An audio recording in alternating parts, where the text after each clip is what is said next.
Chapter 5.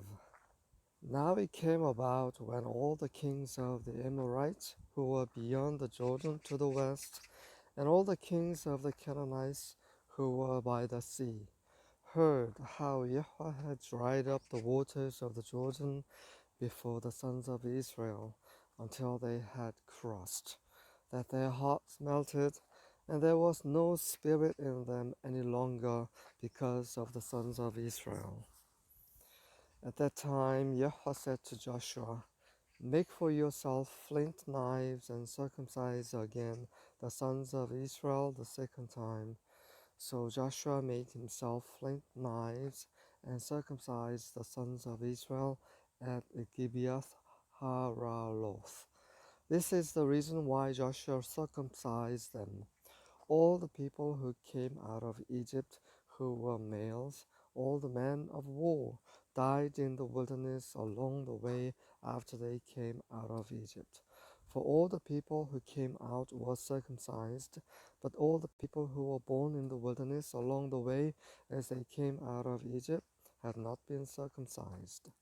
For the sons of Israel walked 40 years in the wilderness until all the nation, that is, the men of war who came out of Egypt, perished, because they did not listen to the voice of Yahweh, to whom Yahweh had sworn that he would not let them see the land which Yahweh has sworn to their fathers to give us, a land flowing with milk and honey. Their children whom he raised up in their place, Joshua circumcised, for they was uncircumcised, because they had not been circumcised them along the way. Now when they had finished circumcising all the nation, they remained in their places in the camp until they were healed.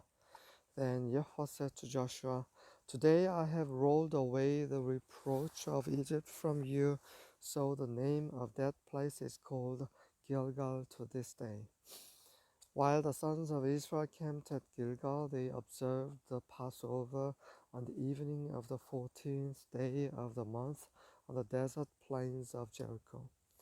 On the day after the Passover, on that very day, they ate some of the produce of the land, unleavened cakes and parched grain.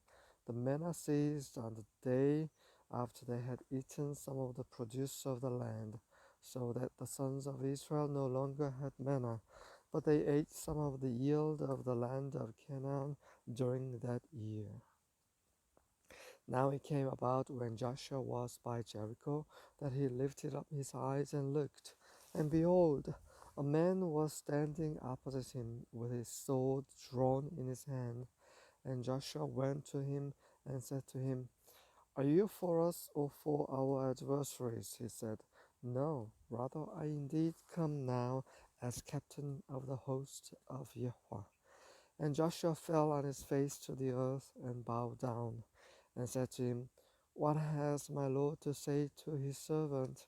The captain of Yahweh's host said to Joshua, "Remove your sandals from your feet, for the place where you are standing is holy."